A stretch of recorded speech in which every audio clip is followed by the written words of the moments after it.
bleed green? Are you an ultimate Eagles football fan? Well, you're in the right place. Ready? This is Birds 365, hosted by the new Mac and Mac, Jody McDonald and John McMullen. Here we go! Who collectively have covered and talked about more than 50-plus years of Eagles football. Kick off your day with Birds 365. You'll get debate. We love to argue. You'll get the real story from inside the locker room. And you'll hear from some of the great football minds from around the region. You're about to become an Eagles insider. Get in the game. Join Jody Mack and Johnny Mack and join the football community that flocks to Birds 365. Birds 365 starts right now. Welcome to the NFL. Let's go!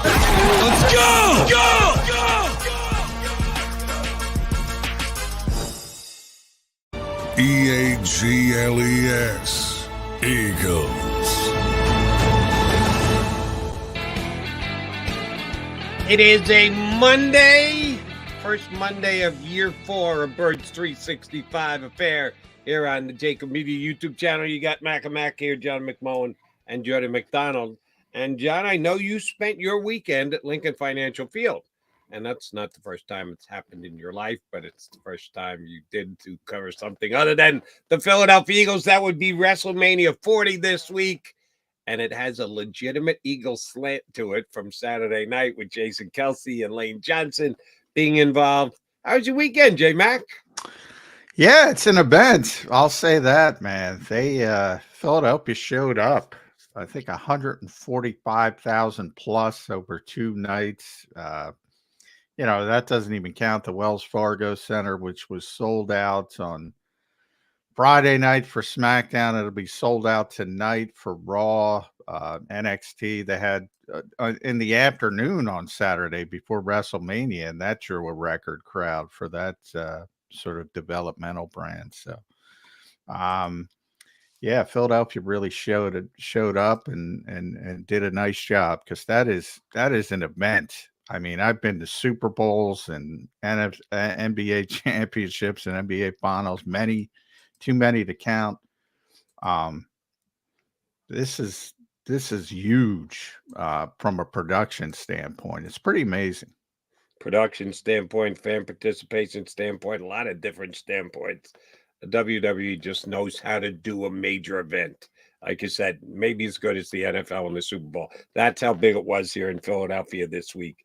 And speaking of Philadelphia, and I promise we're not going to talk about wrestling all show long, but Friday night with the introduction after SmackDown of the Hall of Fame class, which, oh, by the way, I bailed early. I watched Heyman. Oh, it's a long night. Yeah, I forgot the Hall of Fame. Yeah, I was ready to move off it. But the thing that I appreciated about that is, and Heyman was just great. He gave one of the greatest acceptance speeches in the history of Hall of Fame speeches. That includes NFL, NBA, MLB, anyone you want to. I'll put Heyman's speech up against any of it.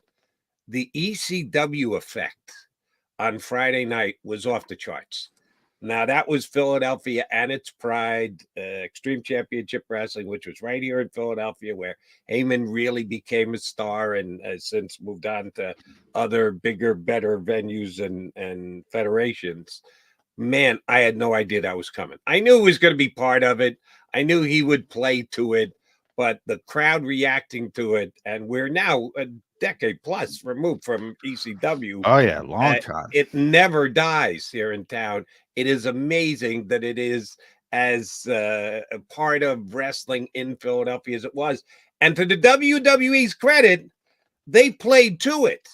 They knew it. Sometimes, and there's been change in the power brokers that are in WWE and all that. Sometimes it's, you can't mention any other federate. They go out of their way to make sure that it is never mentioned. Oh, no, they let Heyman do what he was going to do, and others certainly related to it. And that was, if you're a Philadelphia wrestling fan, which McMullen is and McDonald is, it played great this week because the WWE said, hey, Heyman's ours now. We're inducting him into his Hall of Fame. If he wants to talk ECW, if he wants to play to the ECW crowd, more power to him. Yeah, well, it's a lot different now that Nick Khan and Ari Emanuel and TKO taken over, bought essentially WWE. Vince McMahon was the one who sort of decreed that you can't mention other people. They mention other people, other promotions all the time now, but they also own ECW, the intellectual property. They bought Right. them at the end, so it doesn't hurt them from that standpoint.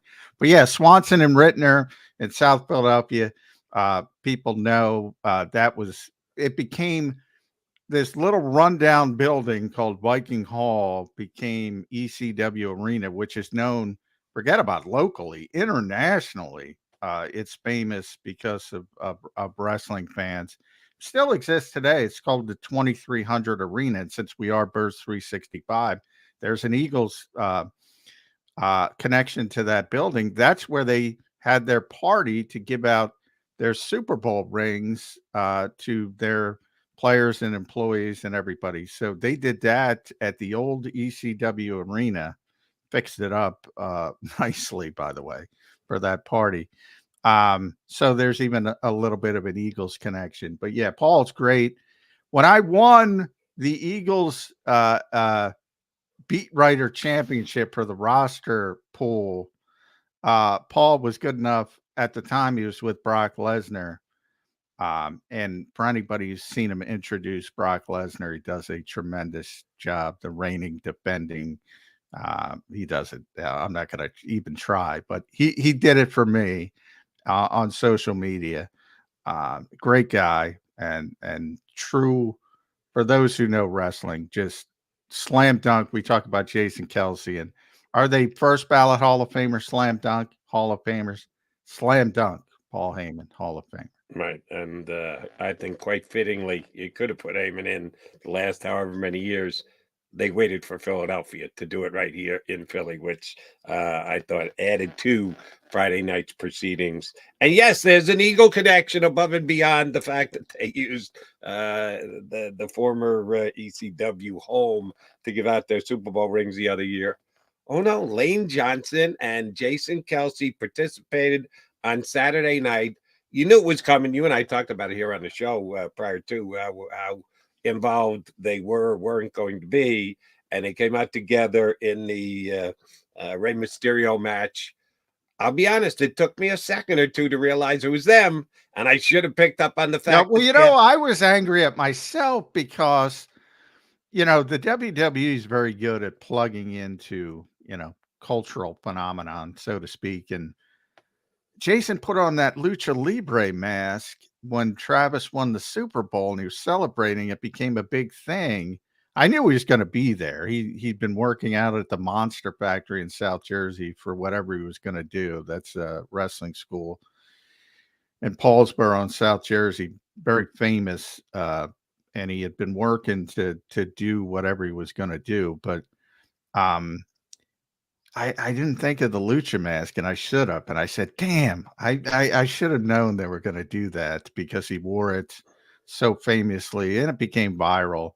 Yeah, and they both had the Lucha mask on, Eagles Lucha mask, so they'll probably sell a bunch of those as well. Who get they split the profits on that with the WWE? Yeah. And by the way, you and I talked about it. I said Jason's more likely to do something physical than Lane because Lane's got to keep healthy. Get hurt, yes. You never know what's going to happen. And sure enough, yeah, Jason did the physical part. So I got that right, but he did a great job. Dominic Mysterio is probably the biggest heel. Everybody hates him, and Jason got to ram him into the ring post. And by the way, if you look at that, if people look at it, Jason jumping over the ropes, man, he's athletic. He's athletic for his size. And Lane had a big Dom t-shirt on. Jason had Underdog, Lane's, the Underdog brand t-shirt. So that's what gave it away, if you could see it the close up.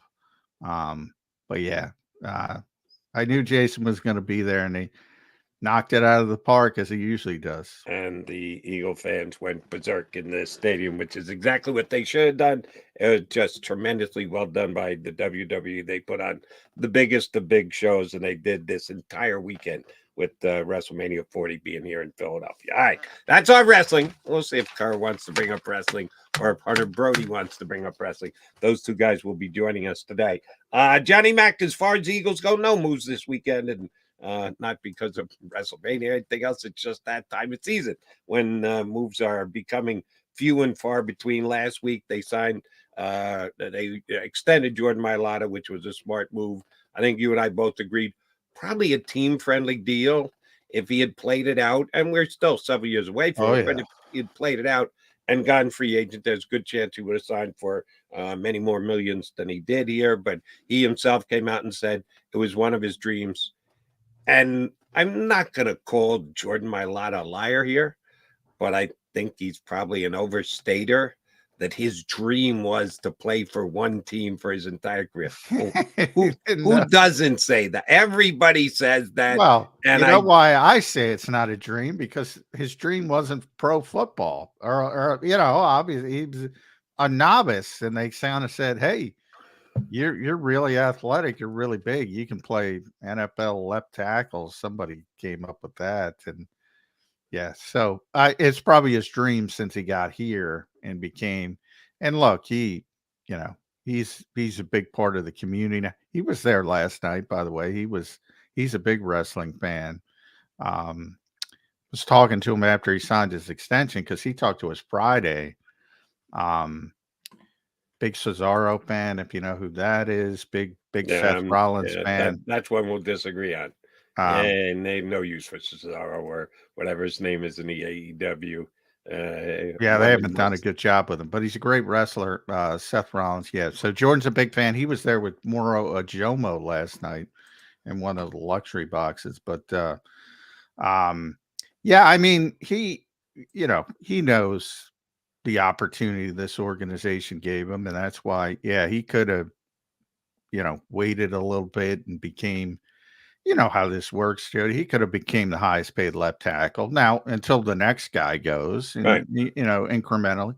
But he gave him a little bit of a break. You're never going to say. I mean, he's getting, his second $60 million extension, so he's fine. But he did give him a little bit of a break from not pushing it. So I will say that.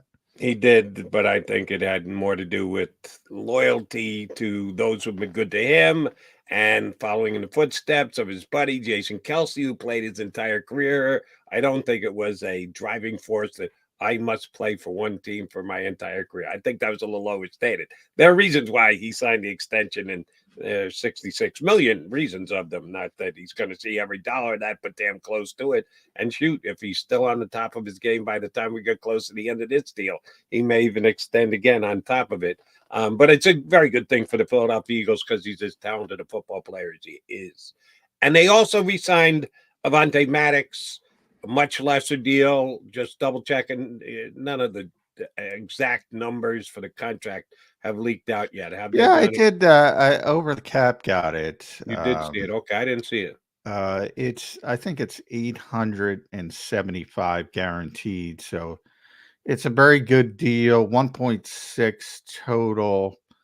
And as we expected, the Eagles, can move on if it doesn't work out. But the 875 guaranteed is an indication that they want him on the team if everything works out, perfectly. But if it doesn't and he gets hurt again, they can move in a different direction. I think that's one of the best signings of the offseason, simply because you get him so cheap because of the injuries. And I get it. He hasn't stayed on the field, and that's what matters the most. But if that worm turns and he stays on the field, I don't think anybody, he's only 28. I don't think anybody doubts he's one of the best nickel corners when he's healthy. He just hasn't been healthy.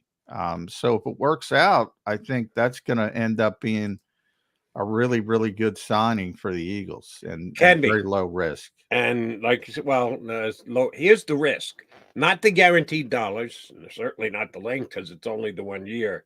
The risk is he does stay healthy and he's playing, and we're 6 games into the season and he's played 85 or 90% of the snaps, and then oops, here comes the injury and he's done for the season. And now you're throwing someone in mid-season who hasn't played all of a lot over the course of the season, and say, now you're our nickel corner. And that's exactly what happened last year. The Eagles paid a price for it. I'm a Vontae Maddox fan. Here's one where I agree with you, Johnny Mac. If it's right and it can be had in all the right circumstances, continuity is a good thing. You and I have debated the whole continuity thing with the coaching staff this past year, and you don't give a chance for continuity. You never get continuity. I thought both of the coordinators did a poor enough job that they deserve to be fired. But there is something to be said for continuity, and you've been harping on it, and that's what you get with Avonte Maddox. You get continuity. I'm absolutely giving this deal a 2 thumbs up, but it's not like there's no risk or no downside. We know what the downside is. He plays well. You get excited about it. And guess what? He doesn't play anymore because he gets hurt again. That is a possibility for the season. It is, and I think the Eagles have kind of addressed that as well. They have more contingencies with players that naturally can play in the slot, or at least in theory, when it comes to Isaiah Rodgers, but also Tyler Hall, also Zach McPherson. So at least last year, they were bringing in, Bradbury and Eli Ricks and Sidney Brown, guys who don't play that position, and they're like fish out of water trying to learn it on the ground. Now, they did bring in Bradley Roby, who understood how to play the position as a veteran, but he didn't have much left, obviously. So I think they learned to have a contingency at least, or in this case, multiple contingencies. And but last year was difficult, not only because of Avonte, but they did have a contingency, and that was Zach McPherson. He got hurt, predated Avonte Maddox. So that was difficult. So right off the bat, you're down to number 3, and then it becomes more difficult when you whittle things down to 53. So, Doug Peterson used to say that all the time. It's not injuries, it's multiple injuries at the same position. Multiple injuries at the same position. Anytime you lose a starter, you're going to be hurt, because backups are backups for a reason. But you usually have a decent plan for a backup to at least persevere at each particular position. But then when you suffer 2 injuries at a position, then it becomes what it became here, and that's sort of a fire drill. And at that point, it was, let's go out. Let's go out and get Roby, and he's not ready to play right away, and then he gets hurt, and then everybody's moving around, and it was just kind of ugly. All right, so let me take you back down to South Philadelphia. Not that you didn't spend enough time there the last 3 days. One more too. Got you back going again for Eagles. Whenever you said, let me start this way with a question. When is the first time when the Eagles, oh, by the way, what's today's date? The 6th or the 7th, the 8th? Within a week, the Eagles are going to have their first off-season program. A week from today. Right. A week from today. Just going to be conditioning. Not going to be any team activities, just the ability to get the people in the building and bond and get some good workouts in, but not football related conditioning, as I said. But then they're going to have their first couple of camps, and they're going to actually be together as a team, and they're going to run some football plays, unpadded and no tackling to the ground or anything like that, but they're going to have football activities. Is that the first time you actually first give yourself a chance to think about Eagles depth chart? That who is, quote unquote, running with the ones, which is a phrase that you and I will use all too much over the next 6 months leading up to the first game of the season in Brazil. But when is the first time you think you can actually go, all right, let me see who's running with the ones? Well, running with the ones would probably be training camp, but you're always thinking about camp, not any of the pre-activities. No, you're all. But remember, the draft picks aren't even here yet, so that part you got to wait for the draft. But the you know, you have it in your mind, the depth chart as of today. But if they draft, say, a corner at 22 overall, he's probably going to be slotted in to be a starter, or hopefully started. Even, we've talked about the mentality of whether it's Tyler Guyton or Amarius Mims or somebody like that, and starting him at guard and then kicking him out afterwards. So you got to wait for the draft picks. But yeah, I mean, and then you want to see when it becomes the top tier, premium picks, are they starting them, throwing them into the deep end of the pool early in training camp? Or are they taking it slowly?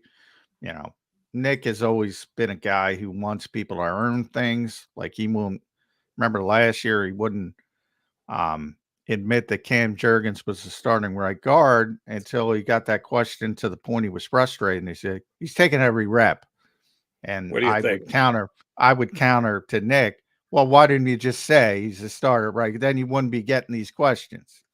But anyway, and he's doing the same thing now, even though he let it slip to whomever, I forget it was, at NFL Network, that he's the starting center, which everybody but Bob Gross knows. And by the way, Jordan told him, no, Cam Jurgens is going to be the center, by the way, Jordan Mailata. Yeah, he probably have a pretty good grasp on it, Jordan. Yeah, probably could have good. So everybody knows Cam Jurgens is going to be the starting center, but Nick's probably not going to admit that. So then let me ask you, if for whatever that first day is, and we got to get Jeff Kerr up here, he's ready to roll, we'll punch him up in just a couple minutes. That first day, do you think it's noteworthy enough to say, yes, who's running with the ones? Who's going to be? And I know they could take a. What do you think the chances are they're going to take a slot corner at number 22? I don't think zero. Like I said. So that you can put aside that. Oh, it could be a draft pick. Is Avonte Maddox going to be the running with the ones guy? No question. Over Isaiah Rodgers. Yes, no question. Okay, no question. That's like I said. That would be my only concern. Is Avante's good? Avante's here. Avante's healthy, and it's all good. And then, sure enough, week 5, boom, he's done. And gone for the season. In fact, now you're bringing in a guy who's taking nothing but reserve reps all year long. Now I would say that now that Avonte is back, and as long as he's healthy, I would say probably Isaiah Rodgers starts outside now as a backup outside corner.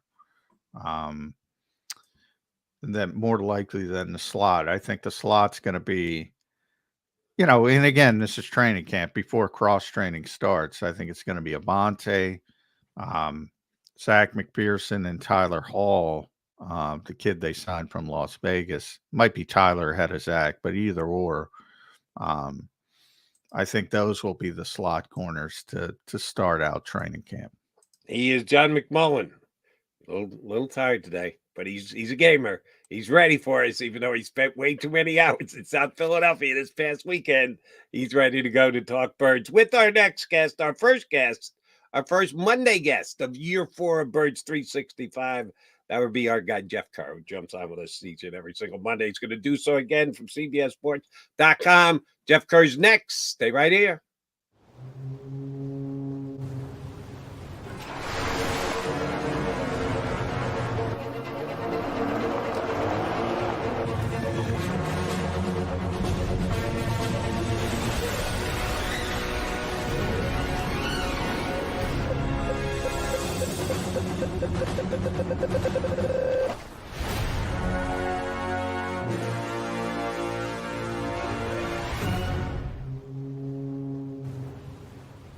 Imagine for a moment that you went to work today, and when you came home, you were catastrophically injured. Your life and your family's life. That's what happened to union construction worker Mike Little. I was scared of what the end was going to be, but to be 100% honest with you, I knew I was going to be all right just by talking with Brian. In my heart, I just knew everything was going to be all right. Call the firm and find out why they say, "We got this." Call 215-458-2222.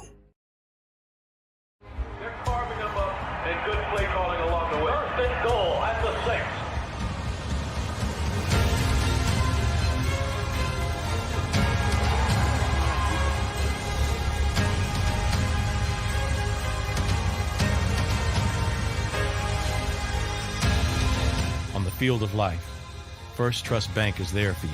Champions on 3. 1, 2, 3. Because Philadelphia dreams deserve a Philadelphia bank. Underdog Fantasy is the easiest place to play fantasy sports, and certainly the easiest when you're watching the NBA. And the NBA playoffs are almost here, and you can win money making picks. What are you waiting for? Sign up on UnderdogFantasy.com and use the promo code WIN. An Underdog will double your first deposit up to $100. That's UnderdogFantasy.com. Use the promo code WIN. Get ready for the NBA and get ready for the NBA playoffs. Go to UnderdogFantasy.com. Use the promo code WIN.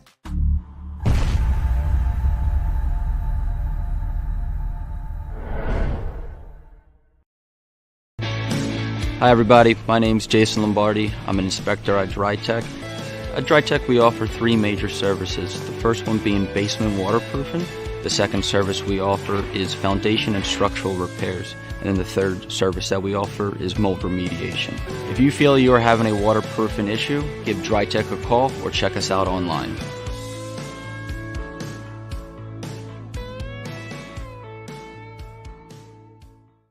Do you stream on a Roku, Fire Stick, Google TV, or Apple TV? Now you can watch 6ABC 24/7 with the 6ABC Philadelphia streaming app. And the big story on Action News? Search 6ABC Philadelphia and start streaming today. EAGLES. Eagles.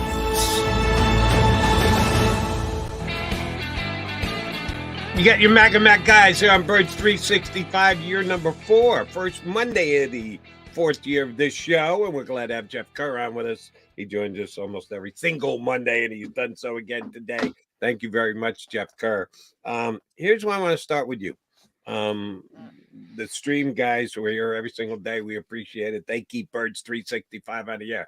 Thank you very much for doing so. I want to respond to one of the questions that we got there, and I'm going to ask you to do so, Jeff Kerr, from our guy Daz, who is a constant streamer commenter, and we thank Daz. So the Eagles in this year's draft can get Verse and then trade for Patrick Surtain.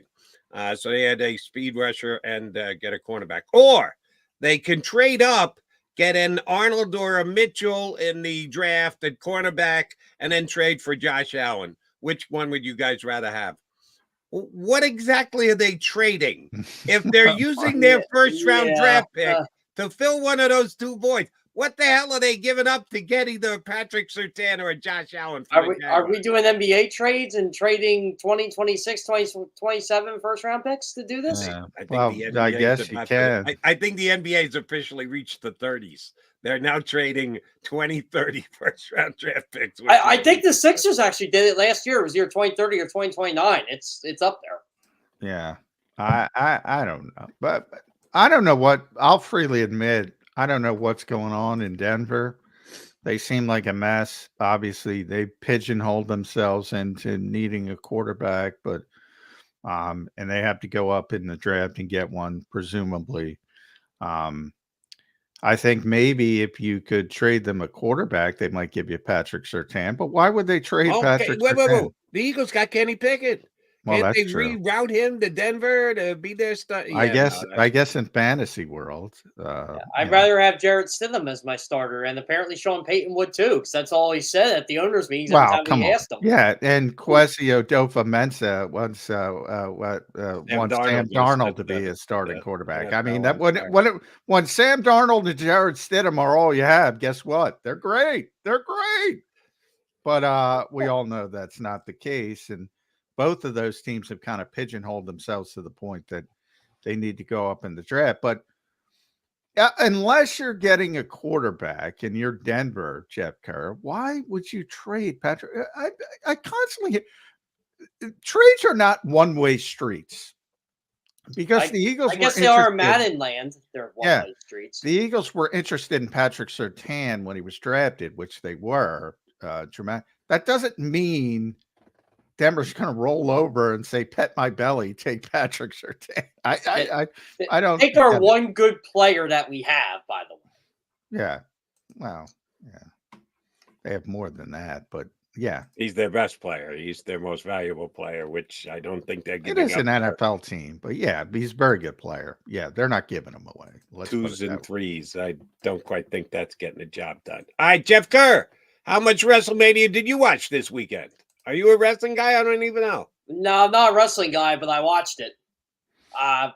For one, I'm a big rock fan, so I had to watch it. By the way, as someone who doesn't watch wrestling, I actually knew what Cody Rhodes' story was, so I'm kind of impressed by that. It surpassed just the wrestling circles. We'll agree on that, and it was very well done all week. Well, I didn't know if you were a wrestling fan or not. Glad you at least checked it out. How do you think Lane Johnson and Jason Kelsey did in their cameo appearances? So, you guys want to hear a funny story about that? When that happened, I knew the one was Lane because I've seen Lane. Saw Dom shirt? You saw the Dom shirt? Yep, that's what it was. And then Kelsey, I was like, Jason Kelsey might be with him. I don't know. Because Kylie Kelsey was at the Final Four, the women's Final Four on Friday night, and they showed Jason. So I'm like, I wouldn't. Let's put it this way. I wouldn't have been shocked if Jason Kelsey showed up at any point during WrestleMania. And lo and behold, he did. But, I'm watching WrestleMania with my dad. I'm like, Dad, that's Lane Johnson. He goes, no, it's not. I'm like, it is. That's Lane Johnson. So that was by the way, that final match last night, that was just nostalgia. That was the most overbooked, glorious ending to a story ever. Although I expected Stone Cold Steve Austin. I did too. That was the one that I thought, like John Cena coming back didn't surprise me. Although I wanted to see The Rock and John Cena kind of do more than like whatever they did for 5 seconds. Yeah. Well, Rock's been getting ready. Rock did his work on Saturday night. It wasn't like he just showed up last night for the 20-second cameo. Oh no! How long did that match go? Oh, that went like 40. Minutes? Yeah, that went 40 minutes at least. There's a lot to the entrances and all that, but yeah, he's been working for months. I mean, Jason Kelsey spent weeks at the Monster Factory. I was telling Jody in South Jersey getting ready for that little spot. So it's been in the mix for a while, and the Eagles are a big part of it. The Eagles essentially hosted the thing from Lincoln Financial Field's perspective. So Eagles cheerleaders were out there last night to announce the attendance. Swoop was out there. A lot of Eagles. John, that crowd seemed really, really loud just the entire night. Yeah. They were a lot. It was a lot better Sunday than Saturday, but that's because of the weather. Saturday was brutal. Oh, yeah. It was cold. It was really cold. They were fired up, but it was just so cold. I'll tell you what, those Phillies games this week, I never want to attend or cover a baseball game ever again because how cold it was this week. Now it's supposed to be warmer. It's supposed to be in the 70s. Today. Yeah, starting today, it's going to get warmer. Tomorrow's going to be in the 70s. Yeah, so we missed it by a couple of days. How much does today's degrees have to do with the lunar eclipse? Because you're an inquisitive guy, Jeff Kerr. I'm scared. I'm worried. You're going to go outside and try and check it out. And we're going to get Jeff Kerr on with sunglasses next week. My college roommate was a meteorologist. I'm more than prepared. Okay, if you say so. What time is this thing supposed to happen? That I have like to 3:20 something, 3:23 or something like that. By the way, he sent me a 4:20 for a certain group of people. No. Kerr's got the right. It's between 3. I think 2:30 and 5 is the time it's supposed to be, but the exact time where you're going to have the best view, I think Jeff's right. Sometime in the 3 o'clock hour. But by the way, my college roommate sends me a text when the day the earthquake hit. He goes, this is in conjunction with the lunar eclipse, right? And I'm like, Jeff's frozen up for me. Is that just me? Go ahead, Jeff. Yeah. No, I still got Jeff. Yeah, you guys hear me? Yeah, we got. Okay, cool. So my college roommate goes, when the earthquake hit, what was it, Friday? This is in conjunction with the lunar eclipse, right? And he goes, I can call you and give you a 15-minute spiel. I'm like, I heard enough of your 15-minute spiels in college over weather patterns and this and that. I said, I still tell him all the time because he always says him and I have the same job. I said, no, when you're wrong, you get a raise. When I'm wrong, I get fired. Oh, shot on goal for the weather forecasters. I love it. So just quickly, and promise streamers, we'll get back to the Eagles in a sec. Do earthquakes cause eclipses, or do eclipses cause earthquakes? He must have at the top. He's got to give you that as the number one spiel of peace. He said it was eclipses cause earthquakes. Eclipses cause earthquakes. All right. Hey, I just learned something. I didn't know that. I didn't know that either. Yeah. I was just like, whatever. I'm always the whatever guy, but I do take that information. Yeah, I think he's pulling your third leg, Jeff. Yeah, I mean, probably is. That's just me. Yeah, maybe tied stuff with I think he's pulling your leg. I He think probably is. I mean, I gotta check with John Belaris on this. I'll get a. John Belaris does a lot more than Weather and I do. So you're telling me weather is much like wrestling, predetermined. I'm sorry, I'm just not buying. Well, that's true too, because you got the by the way, conspiracy theories with the government. By the way, I got the knucklehead on Twitter. Do I think wrestling is real? I hate these people. I mean, do you think Mission Impossible is real? Do you go to a movie? Oh, I think Tom Cruise is really saving the world. I mean, come on, dummy. Get with the program. All right, Jeff Curry, we were talking about this before we punched you up. Avante Maddox back on a very team-friendly deal. Guaranteed money, so if he's just got awful in the preseason, then they could be out 800 and change thousand, which again isn't going to bring the Eagles to their knees if they take a hit like that. But a team-friendly deal for a guy who was scheduled to make, what was $7 million? Was he supposed to count on a cap this year? 6 and change, I think. 6 and change, almost $7 million. It was a big amount. So they brought that number down considerably, and we know he's a talented player, can play the position, but he's an injury waiting to happen. And I have some reservations in that he's going to come in and not be hurt and be good, but then the other shoe is going to drop, and he's going to go out again. Have the Eagles done enough to fortify themselves that if that happens, they just shrug and move on to the next inside corner?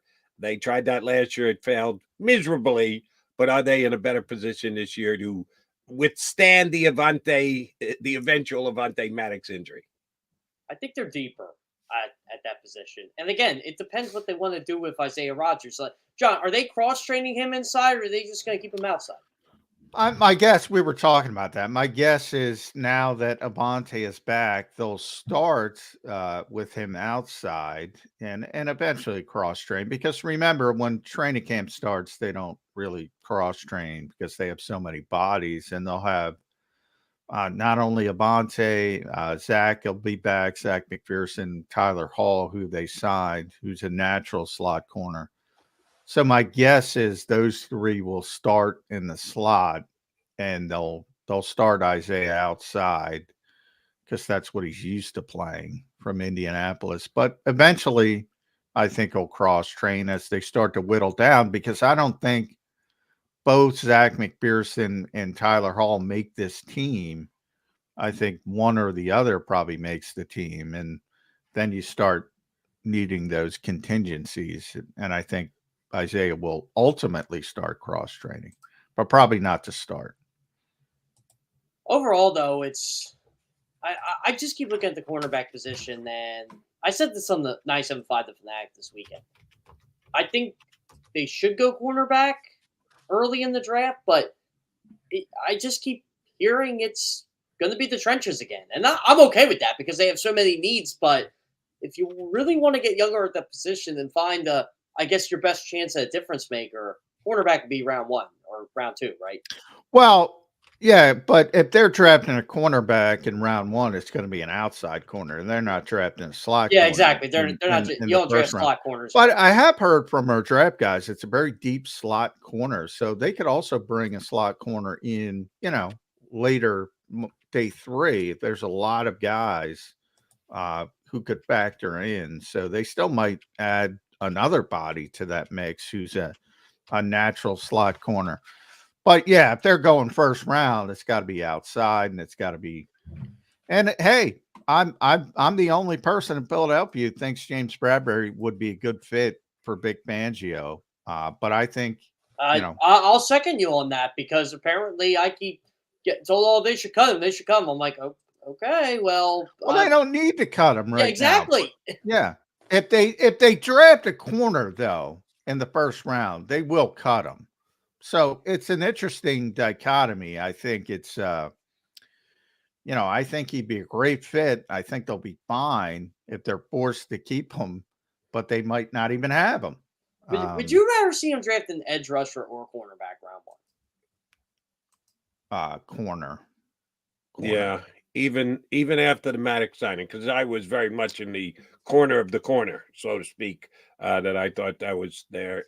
And again, I believe the Eagles in this. I think they play it to the hilt and overstate it, as does every other team in the NFL. The best available athlete, highest ranked player. To a point, if you've got two guys that are very close in the ratings and you are 6 deep at one position and have a glaring hole at another, I'm not believing you when you tell me, oh, we're taking number 19 on our board rather than number 20. There's always flexibility there. But I thought that cornerback was a bigger position in need. The way you guys are talking, and I'm buying what you're saying, I think the Avonte Maddox re-signing actually might be the difference. That because they now have the ability to move their still to be reinstated quarterback from slot to the outside, that give them, even if they're going to cut Bradbury, which I think is likely, as you guys just stated, I think that probably is the difference between them taking a cornerback in the first round and not taking a cornerback. By the way, when I was in Florida, that was one of the more shocking things to me at the end. And I know they don't deal with like a lot of the player reinstatements, but you thought you'd hear something on Isaiah Rodgers potentially get reinstated, and Jeffrey Lurie couldn't even answer that. No, well, because he had no information. Nothing against, it's a big deal in Philadelphia, but I don't think it's a big deal in the NFL circles. I mean, we're not talking about a high-profile player. So fun story, John. When he got suspended, I was talking with Jonathan Jones, our lead NFL insider, and he goes, they actually told me when it was him, they're like, well, it's a marquee player. And he's like, okay, well, tell me who the marquee player is. And then when they said it was him, he goes, okay, he's a starter. He goes, I'm not even sure if it's good stuff. Yeah, he's certainly not a marquee player. But I think the Eagles will know. And I said by April 15th, the start of off-season work, which is next Monday. Yeah, and if they don't, 7 days to find that out, Johnny Mac. Yeah, and if they don't, then I think you start asking questions and going, "What's going on here? Why is he getting reinstated?" Because, John, are you getting summoned to the NovaCare complex on April 15th, or do they not do that anymore? No, they won't. They don't have to. Phase 1 is just, strength and conditioning and rehab and that kind of stuff. Phase 2, the on-field stuff, they have to open at least one day you have the 3 OTAs, you have the 3 sets of OTAs. The Eagles are only using 2, and they have to open one day each. And they're having mandatory minicamp. That has to be open all 3 days. Most teams usually cancel that third day. That's been the way of the. But maybe not the Eagles this year, Johnny Mac. Maybe not. That used to be paintball day in Doug Peterson. Yeah, exactly. So yeah, it's coming soon, and the Eagles will usually give us some players here and there. They might give us some players after the week of April 15th. Probably not Monday, but Tuesday, Wednesday, they might give us some players. But obviously no on-field stuff until May. And the first exciting thing, I guess, will be rookie camp, and you have the rookie tryout players. Interestingly, another wrestling reference, Trick Williams, former Eagles tryout receiver. Matrick Belton is his real name. What's Trick Williams' real name? I don't know. Matrick Belton, South Carolina receiver. See, I thought when he was with the Eagles, he was Trick Williams. Same here. I didn't know that. Matrick. Interesting name. Yeah, right, Matrick Belton. The Eagles will not be bringing Matrick into camp this year. So that's good for Trick, as he's kind of engaged doing something else, potentially becoming a wrestling star. All right, here's my question for you, Jeff Kerr. if the Eagles are going to do more work this year, and they've certainly come up just short of saying exactly that. In years previous, less work meant more health, which was the way that they leaned. Might be a little different this year. 2 new coordinators. Oh, by the way, they had 2 new coordinators last year, and it didn't stop them from doing it. But last season collapsed. Probably the biggest reason why. How's that going to go with the players? There's turnover every single year. A couple of the veteran guys who got the preferential treatment, Fletcher Cox and Jason Kelsey, not here anyway. But the players that are returning, is that going to be something that Sirianni's going to have to deal with? Guys worried about, hey, wow, they're working us too hard before the season starts? Coach Kerr, who, again, this is Coach Kerr talking, basketball coach. This is what I would tell him. Well, then don't do 6 or 7 then the season. That's it. That's my only answer. The players. But if you're the coach, Coach Kerr, Coach Sirianni, you were there too. Yeah, we lost 6 and 7. You lost 6 and 7 too. You know how it works. It's, well, okay, we're going to change stuff up because we're going to change it up. And obviously what I did last year didn't work, and that's on me, but you're going to pay for it. Yeah, well, that's interesting. Yeah, I think it's a pendulum effect. I talk about it all the time. The Eagles need work because they're coming off a bad ending of the season. So I think, it's hard to complain right now. But yeah, I think, and remember, Jason Kelsey's gone. So Fletcher Cox is gone. So some of the guys who don't need the work, the important guys aren't going to be there. I'm sure they'll be very judicious with Lane Johnson. I always joke, Brandon Graham wants to practice. He's a weirdo.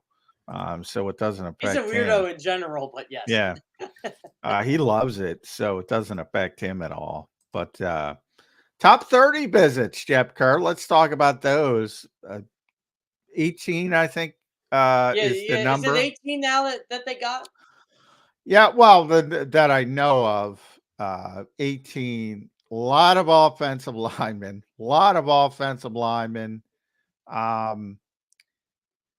Bunch of corners, a couple edge rushers, linebackers, and I think there's a weird Brendan Rice was in, Jerry Rice's kid, Ania Smith from Texas A&M, couple receivers.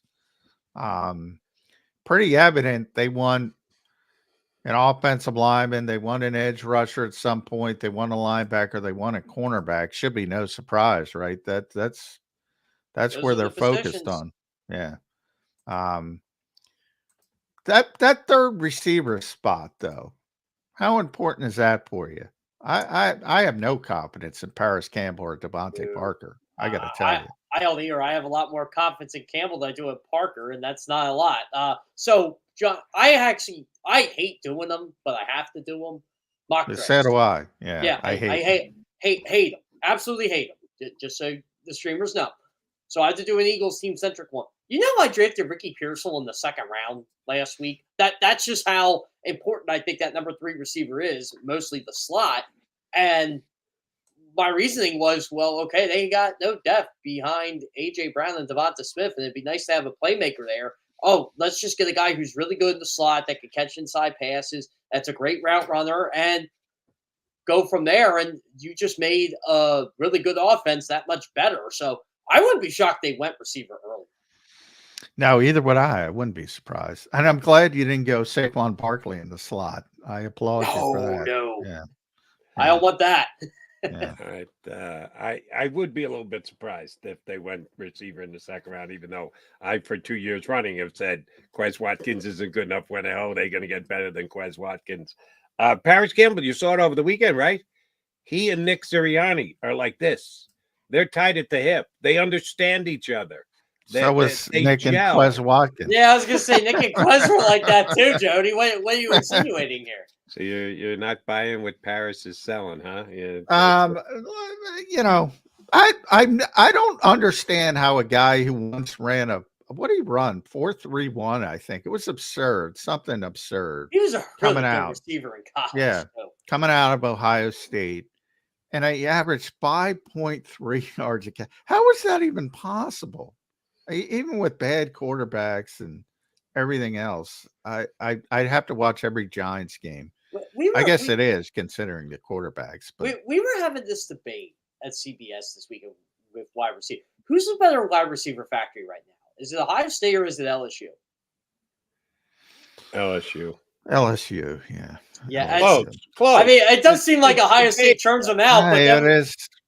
Yeah, Ohio State though. Wow. Yeah, it is close. It feels like every year Ohio State has somebody. Like, remember when Marvin Harrison was the third receiver on Ohio State? Yeah, youngster, went behind the years guy.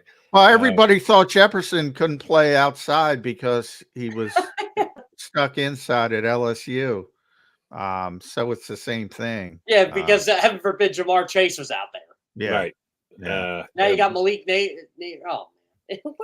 What a gift. And that's one of my, I've been saying this now for a couple of weeks. That's one of my concerns about Jaden Daniels. Love the player.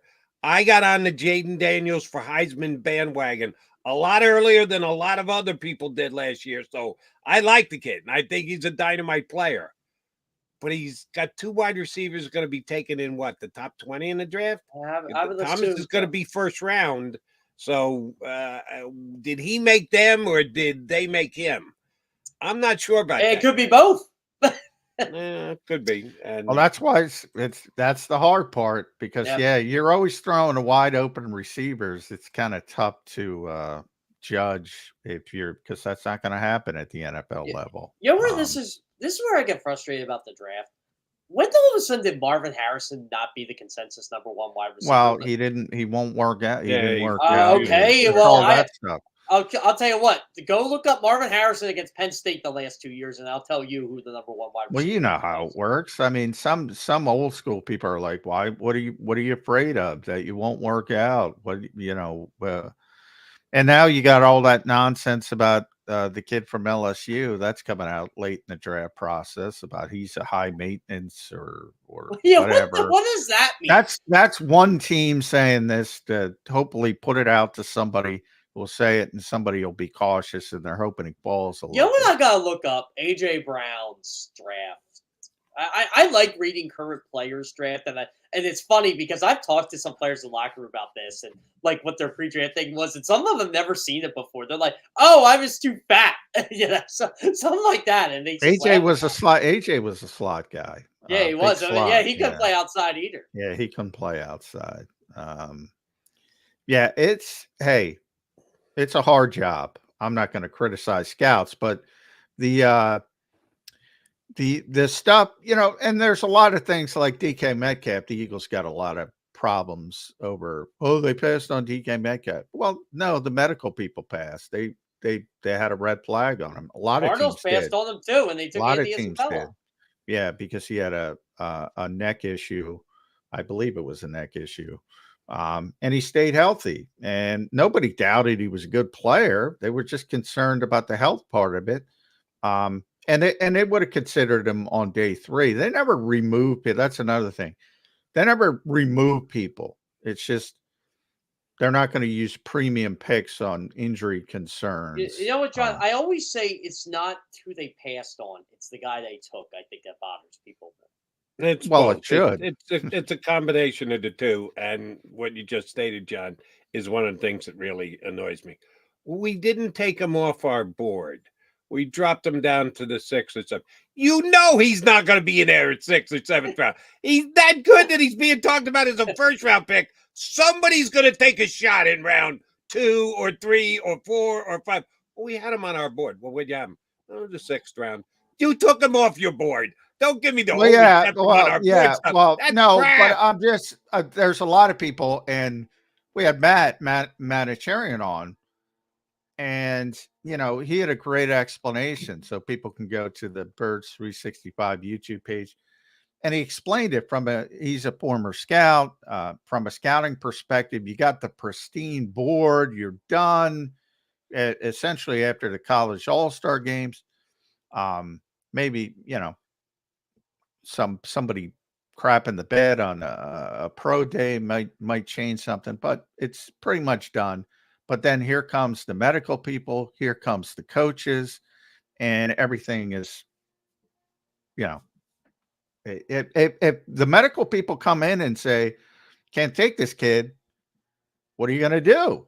I mean, that's so what happens. Here would be my question for the Eagles in general and as an organization, because one of the things my father taught me, former professional general manager, is an important part of his job is he has to scout his own scouts, because different scouts scout differently and give different grades. And if it's 1 through 10 through 4, somebody might give a 90 grade, and a guy who's a harder scout might give an 80 grade, and you'd say, well, his 80 grade is better than the other scout's 90 grade, because one's an easy grader and the other's a tough grader. So you have to do your internal scouting.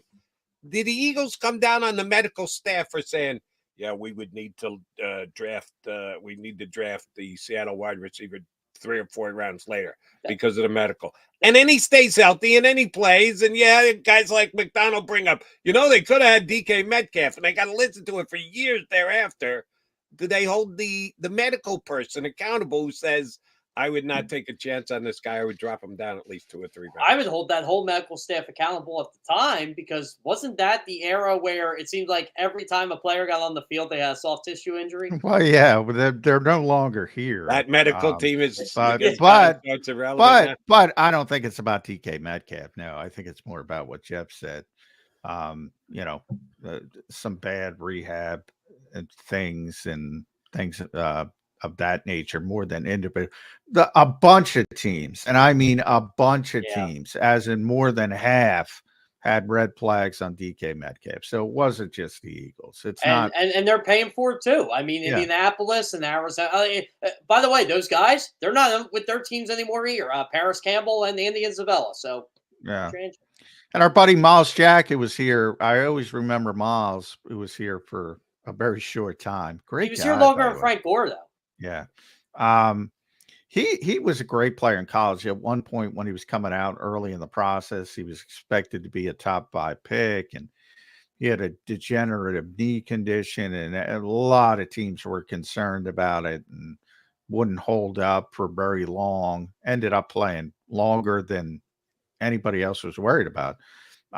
And he fell to the second round. I mean, and he was a great player coming out. Should have been, as I said, and linebackers were more valued at the time. Life moves so fast.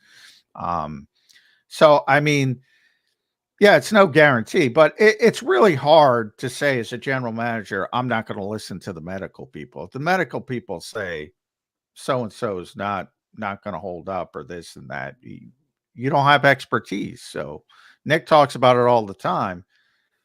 I'm not an expert. And when it comes to medical issues, you got to trust those guys. And when they do get fired, they do get fired, and it's usually under the radar. But the Eagles were not the only team to have a red flag on DK. And that's a good half of defense. Just because somebody else made the same mistake as you doesn't give you a free pass. Well, that's a doctor. Jerry Seinfeld's got a great bit on doctors. Everybody's the best. Yeah. Everybody can't be the best. There's got to be somebody at the bottom of these medical classes who's a crappy doctor. The best doctor in Seinfeld was Dr. Guberman, by the way. Yeah. Everybody can't be the best, but they are. And I say all the time, Joe, there's never been in the history of the world an unsuccessful surgery, sports surgery. I suppose if you lose a patient on the table, it's unsuccessful. Yes. But in sports, everything's successful. And successful surgery. It's only going to take him 18 months to rehab from Tommy John surgery, but it was successful. That doctor that loses the patient, he can't be best. It's usually 32-way tie for who the best doctor in the NFL is with all the teams. Yeah, sorry, you're 32nd. You lose a patient on the table. Yeah, you're officially last.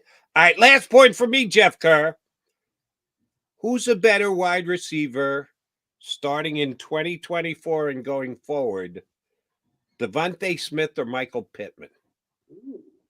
Well, I thought Devontae Smith was better than Michael Pittman now, so can I just go with him there? I'm not a big Michael Pittman guy. I'm not either. I've gotten arguments with guys I work with. Like, they're saying, Michael Pittman. Oh, if he had a quarterback, I'm like, okay, well, he's got a quarterback now, and I wasn't impressed with him when he had the quarterback. I don't think he's a bad player, but I was surprised that obviously they franchised him, right? And then got him signed. By the way, that's another Ohio State guy. Yeah. Last year, 109 receptions. And I'm not saying he's a bad 1,200 yards. And here's the reason why I asked the question: $23 million per. So if you think that Devontae Smith is a better wide receiver than Michael Pittman, and John thinks Devontae Smith is a better wide receiver than Michael Pittman, and I think that Devontae's a better receiver, we're starting at $25 million per. Yep, for Devontae. And I think he'd be worth every extension. When you're already paying AJ. I've told you, if I'm Devontae Smith's agent, I'm waiting for Justin Jefferson. Yep. And, absolutely. Everybody goes, Eagles got to get it done now. I'm like, do you ever think maybe the player doesn't want it done now? As much as we all love Devontae Smith, he's not Justin Jefferson. No, but that's not the point. I know. I get Jefferson's going to run the top end of it up, but if you're Howie Rook, come on, you want to bring up Justin Jefferson? It's going to elevate the entire market for wide receivers. It's just going to go up. Tide, rising tide. Whatever that saying is. Don't worry, guys. I was studying Eagles contracts this week. There's void years in the 2030s now, so they'll take care of it. And with Pittman, Pittman's a different type of Pittman's a big guy, not the fastest guy in the world. Last year, you mentioned he averaged 10.6 yards of reception. He's not an explosive guy. They're different types of players. My question is to you, Jeff. We'll end it there. We kept you. I apologize. We always keep Jeff, but he's so great at Jeff Kerr CBS. Make sure you read him. There does a tremendous job here with us. Devontae Smith, AJ Brown. Here's my concern: you can't keep them both. I don't think you can keep them both long term. That I don't care. That's my concern. Who can you? Who do you pick? And you draft another guy, that's another reason why you might draft a receiver, because you got to pick. And then you're going to need a new number 2. Are you going I think everybody defaults to Devontae Smith. AJ's very young.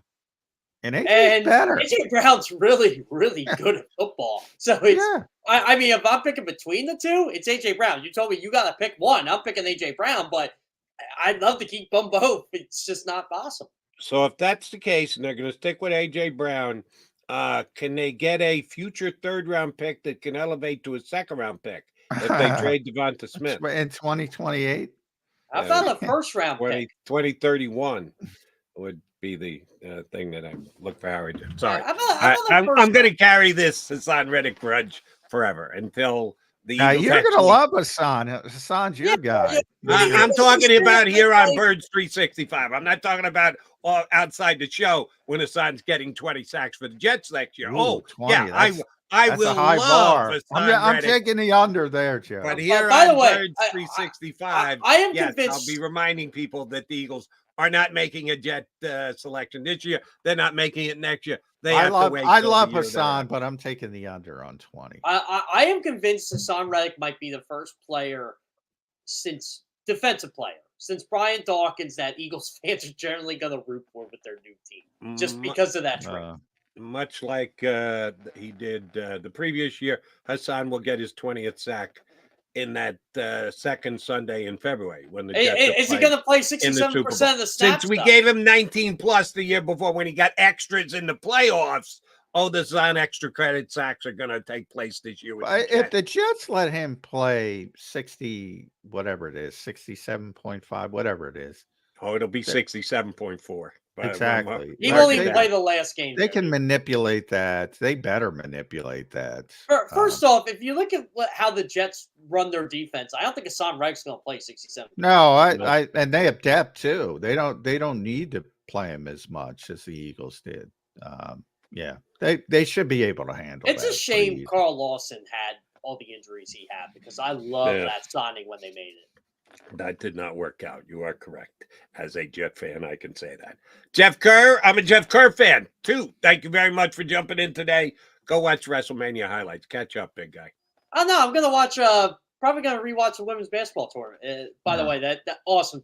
As a former women's basketball coverer, that was an awesome tournament. And Caitlin Clark, I don't care what those people at UConn say. Caitlin Clark she may not be the GOAT, but she definitely transcended the game.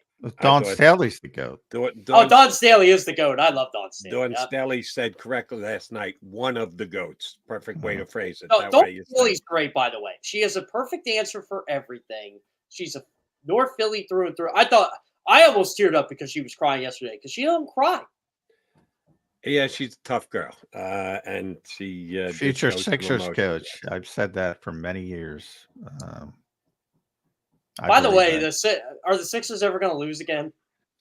They almost lost last night to the mighty San Antonio Spurs. I thought they were dead in the water. What did Maxey had 50, right? 52. Him and Embiid are the first pair of teammates to have 3 separate 50-point games in a season. Needed double overtime to get it, though. Now you just got to keep both of them healthy. Gotta get the 6th seed. And last night was big. JK, always a pleasure, buddy. We'll get you back on next Monday. Thanks, pal. Yep, sounds great. Thanks, guys. Jeff Kerr, CBSSports.com, here with us on Birds 365. All right, Mac coming back. Hour number 2, going to get Hunter Brody up. But before we do that, I'd like to try and give you guys a chance to save some money. Birds fans, how would you like to save upwards of 40% on your car insurance right now from one of JAKIB Sports' great partners? Here's what you need to do. Call one of the 2 managing general partners. Make it either Jim or a friend. They're both great guys. Tell them you're a friend of JAKIB Sports and Birds 365 and save.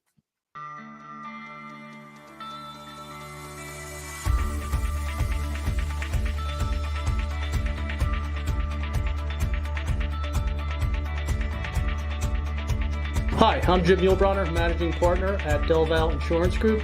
Give us a call. We're a local, knowledgeable agency, not an 800 number. Go Birds!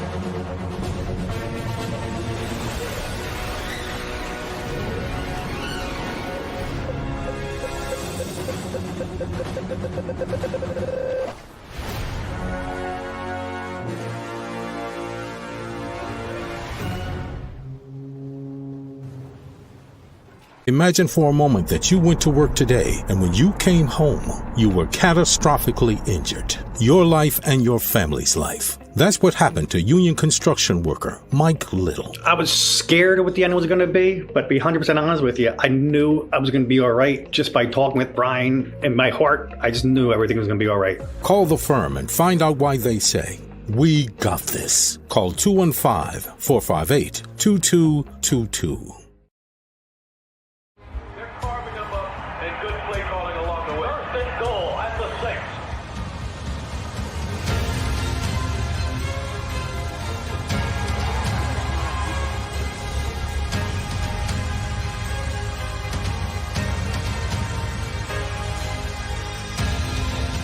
Field of life, First Trust Bank is there for you. Champions on 3. 1, 2, 3. Because Philadelphia dreams deserve a Philadelphia bank. Underdog Fantasy is the easiest place to play fantasy sports, and certainly the easiest when you're watching the NBA. And the NBA playoffs are almost here, and you can win money making picks. What are you waiting for? Sign up on UnderdogFantasy.com and use the promo code WIN. An Underdog will double your first deposit up to $100. That's UnderdogFantasy.com. Use the promo code WIN. Get ready for the NBA and get ready for the NBA playoffs. Go to UnderdogFantasy.com. Use the promo code WIN.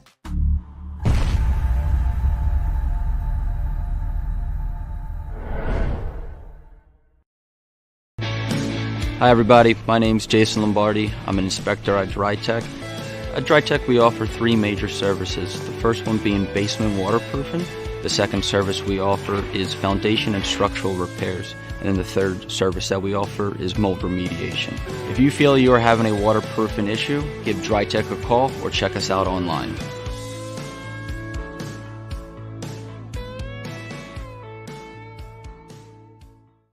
Do you stream on a Roku, Fire Stick, Google TV, or Apple TV? Now you can watch 6ABC 24/7 with the 6ABC Philadelphia streaming app. And the big story on Action News. Search 6ABC Philadelphia and start streaming today. EAGLES. Eagles.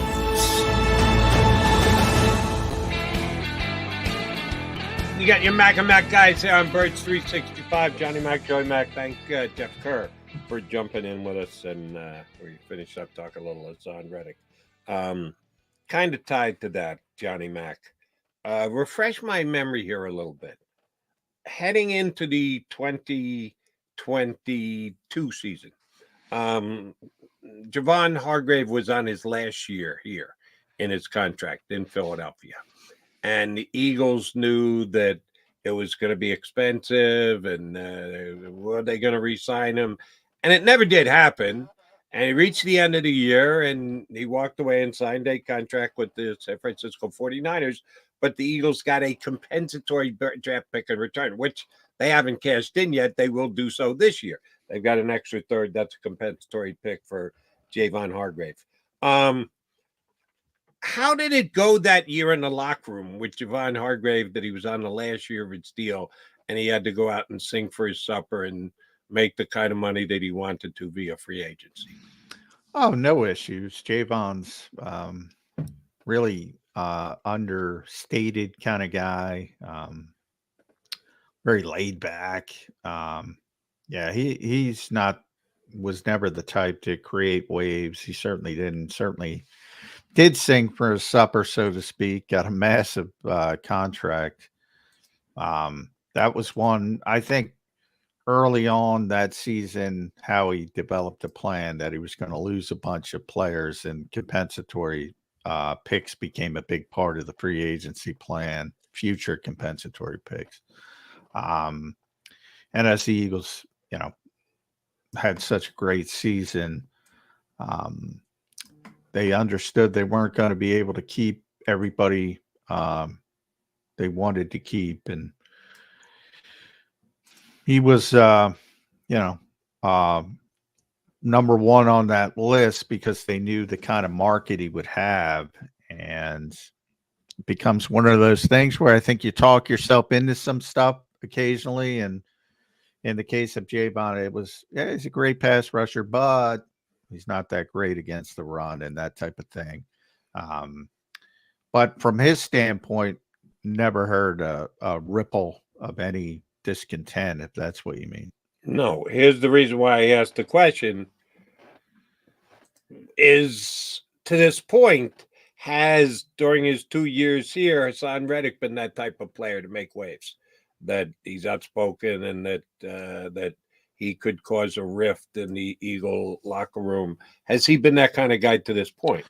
No, not at all. Okay. In fact, the only noticeable difference between Hassan Reddick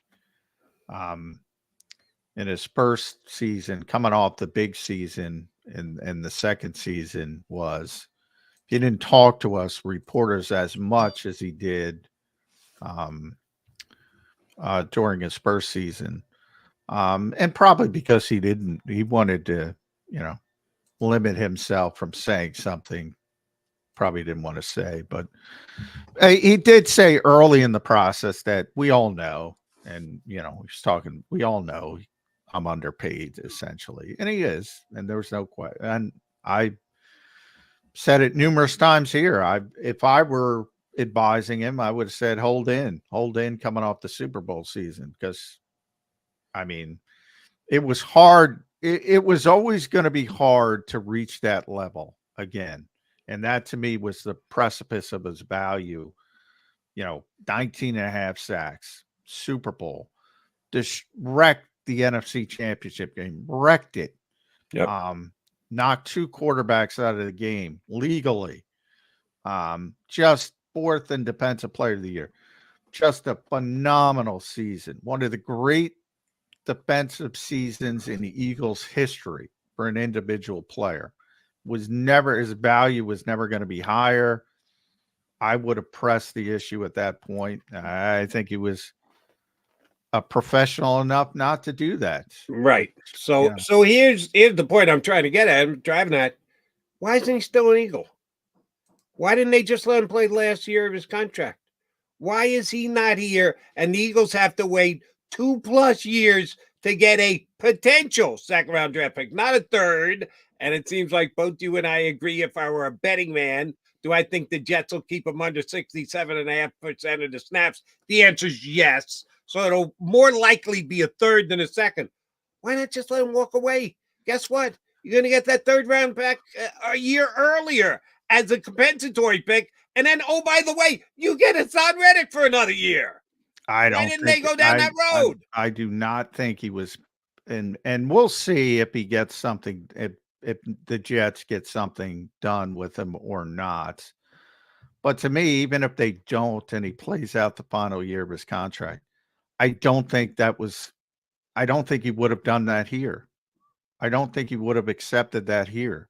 I've seen it like Javon Hargrave. Oh no, he did play the final year of his contract. No, I've seen it numerous. I've seen it numerous times in pro sports where a guy that has performed for his team and is asked to take a pay cut that will still be more than he would get on the open market, and he won't do it, and he'll go somewhere else and pay for less. He didn't have that season with the New York Jets. With the Philadelphia Eagles, he feels more disrespected. And I said from day one, there is no stinking way Hassan Reddick was playing this season for less money than Bryce Huff. None.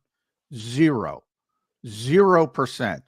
Now, could the Eagles have worked out a restructured one-year deal that got him ahead of Bryce Huff? Yeah, that was the avenue where I said maybe as things continued to drag on, maybe they can do that. But they always had to get him ahead of Bryce Huff. And ultimately, we'll see where he ends up with the Jets. I think he'll get a restructured deal, but we'll see. I don't think there's any way he was playing for that contract year. Everybody's different. Javon is far more laid back than Hassan Reddick.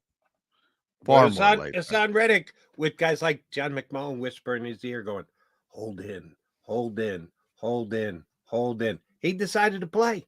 And he didn't say anything. He didn't rock the boat all year long. So now we're trading him out of fear that he's not going to be a happy camper. That he's going to come into camp and he's going to rock the boat because I we're paying Bryce Huff more than he is. I'm sorry, that's just bad management on the Eagles' part. I don't think there's any way he plays here for that contract. So you think he would stay home and not play at all? No, because he's not dumb. He's not going to just assess fines. But you talk about bad management, Jody. When you're actively forcing someone to be unhappy, I think that's bad management. And who gets to decide that? Well, what do you mean? It's common sense. You know the guy wants $20 plus million. You know the guy's outperformed his contract. The reason why the Eagles don't want to pay him is because they're trying to toe this line of, oh, he's going to be 30 and they want to get younger and upside and this and that, and they think he's descending. But they know he's outperformed his contract. And you're going to say you're going to hard ass it on the same time you're bringing in a guy who you think is ascending at 26 but is not proven, and you're going to say, oh, by the way, you have to pay for less than him and you'll probably have a bigger role. You're actively creating an issue. Again, I keep relaying back to Javon Hargrave. He was starting defensive tackle with the Eagles during. It's not the same. It's not remotely the same. It's not remotely the A same because star he's on the defensive lineman who wanted to get paid was on the last year of his contract, and the Eagles used their first-round draft pick to replace him. Sounds a lot the same to me. is the first round draft pick and is the first, and that happened after, but even if it didn't, is the first round. No, it happened before. They took Jordan Davis. No, he wasn't. Jordan Davis plays a different position. Jalen Carter was the defensive replacement. tackle. It's not the they're- exact but, same. but they're position. not. They're not the same. They're playing completely different positions. Jalen Carter, Safety and defensive tackle are different positions. Well, I mean, Jody, Jordan they're Davis not. and Javon Hargrave are Javon playing Hargrave- similar positions. Javon Hargrave is not a nose tackle or a shade technique. I'm sorry. They're different positions. I don't care if people understand that or not. Jordan Davis was not picked to replace Javon Hargrave. Jalen Carter is the replacement for Javon Hargrave. Now, if Jalen Carter, it happened before, and he was paid more money than which he can't be as a rookie, then he'd be pissed off. It's not remotely the same. It's not remotely the same. You're bringing in somebody at the same position and giving him more money and saying, oh, by the way, you have to buy, you're actively creating an issue. Actively. Yeah, and if my choice is then I got to trade him for 40 cents on the dollar, I'm not doing it. I think the Eagles have just messed up the situation. And I think an imperfect but better outcome would have been to keep Reddick and just tell him, listen, we're sorry we can't get the deal done. We've got the offer on the table. If you don't want to take, you think you're worth more, you'll be able to get that when you become a free agent at the end of the year, the same way Javon did. And then if he walks out the door, you get a third-round compensatory pick a year earlier than you got to wait for the Jets' third-round compensatory pick. That's the way that, in my opinion, Howie Roseman should have played his cards. He did not. He messed up. All right, we need to take a quickie timeout because Broads Media. I see Honor Brody in the green room. He's ready to jump in with us next here on Birds 365.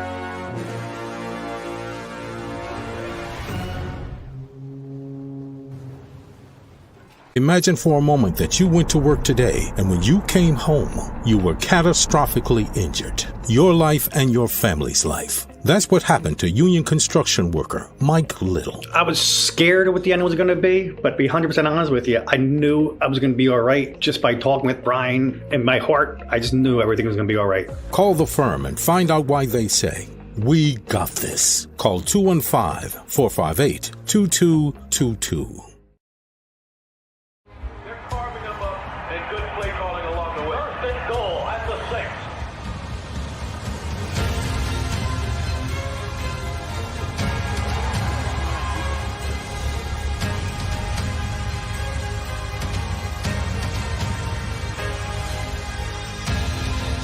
Field of life, First Trust Bank is there for you. Champions on 3. 1, 2, 3. Because Philadelphia dreams deserve a Philadelphia bank. Underdog Fantasy is the easiest place to play fantasy sports, and certainly the easiest when you're watching the NBA. And the NBA playoffs are almost here, and you can win money making picks. What are you waiting for? Sign up on UnderdogFantasy.com and use the promo code WIN. An Underdog will double your first deposit up to $100. That's UnderdogFantasy.com. Use the promo code WIN. Get ready for the NBA and get ready for the NBA playoffs. Go to UnderdogFantasy.com. Use the promo code WIN.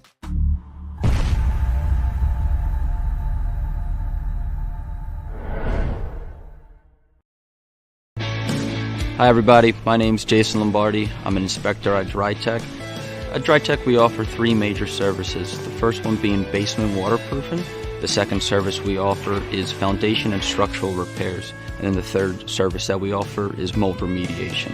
If you feel you are having a waterproofing issue, give DryTech a call or check us out online.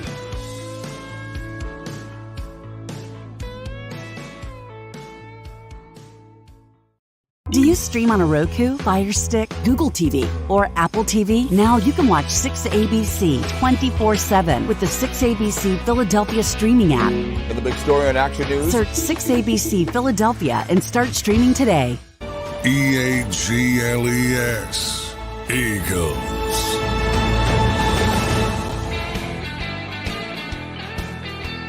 Mac guys here on Birds 365. We got Broads on a Brody. Broads Media, WIP, good enough to jump in with us today.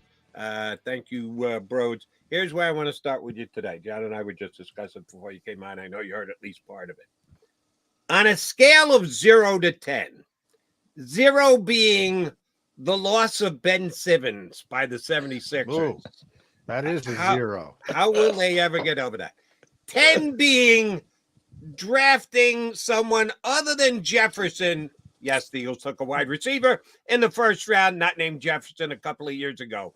In the comeback to bite you in the butt category, from 0 to 10, with Simmons and Jefferson being the bookends, what is Hassan Reddick's moving to the Jets for a future third-round pick going to look like as far as pay for it down the road for the Eagles? Closer to a 0, closer to a 10. Closer to a 10. I'm on your side, Jody. I think they botched this big time. If their message is we're going for this, by the way, I really wanted to start with WrestleMania. John, I got to get your thoughts on that. I've watched it 3 times in full entirety, and it's on right now. I can't get enough of that final match. It's unbelievable. But anyway, we'll get there. I like how I'm setting the tone on what we're going to talk about. Oh, feel free. Yeah. I'm closer to Jody, though. I just feel you went all in with the Saquon stuff, and clearly the message always is we're going to compete. We're going to try and win a championship. You have Jalen here and all, and you're bringing Kellen Moore, Vic Fangio. I just don't understand the logic of, unless something else is cooking behind the scenes, of Brandon Graham, Nolan Smith, Bryce Huff, and Josh Sweat being enough to be legit on your on your defensive line, unless something else is happening. So I don't know. Is Bond moving the needle in the mix enough? No. I don't get it. I'm with you, Jody. I'd rather run it with 1 year, and I don't know how you have to work that out with Hassan. But if you're trying to go for it, finding a way to add Hassan Reddick to the names I just mentioned puts that edge rusher category in a whole different tier, that you just let him go after this 1 year. Find a way, whether it's talk to him and figure out how to keep him happy for 1 year, or say, listen, this is just part of the nasty business and this is what it is. I don't know, but I feel you had to find a way to keep him. That's my perspective on it. Well, I don't necessarily have that big of an issue with people who think you got to find a way to keep Hassan Reddick, but I would ask you from a perspective of, you can't play hardball and say, oh, you have to play the final year of your deal, Broads, and oh, you're going to make less than Bryce Huff. Is that tenable? I mean, no, it's not. Here's what I would have done. Here's what I would have done. You're right. I do think it's a little crazy. I wouldn't have got Bryce Huff. Like, they think Bryce Huff is better than I do. And I think Bryce Huff is going to be a good player. He's not a stiff. He's not bad.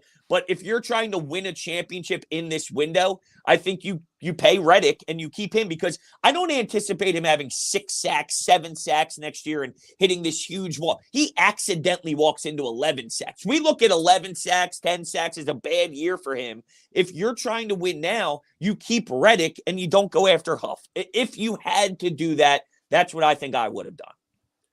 And the problem I have with the critics of, and they're coming out of the woodwork.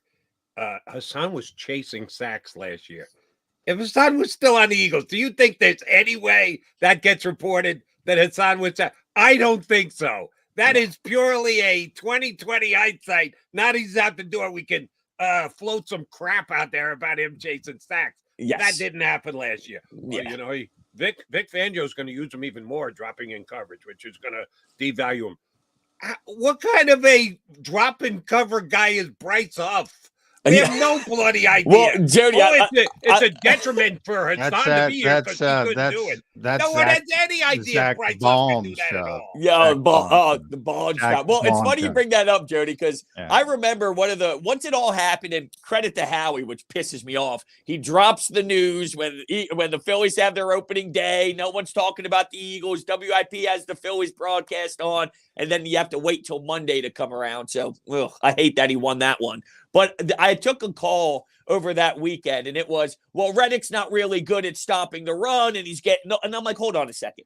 If you're going to start complaining now that Reddick can't do X, Y, and Z, you're acting as if Bryce Huff's little if you go back and watch what he does, he's some spectacular run stopper. Everything you're saying about Reddick, Huff is worse at stopping the run than Reddick. So you're just trying to justify it because you want the Eagles to win, and I get that. But Howie doesn't bat 1,000, and I'm a Howie guy. I think a lot of us have become Howie guys.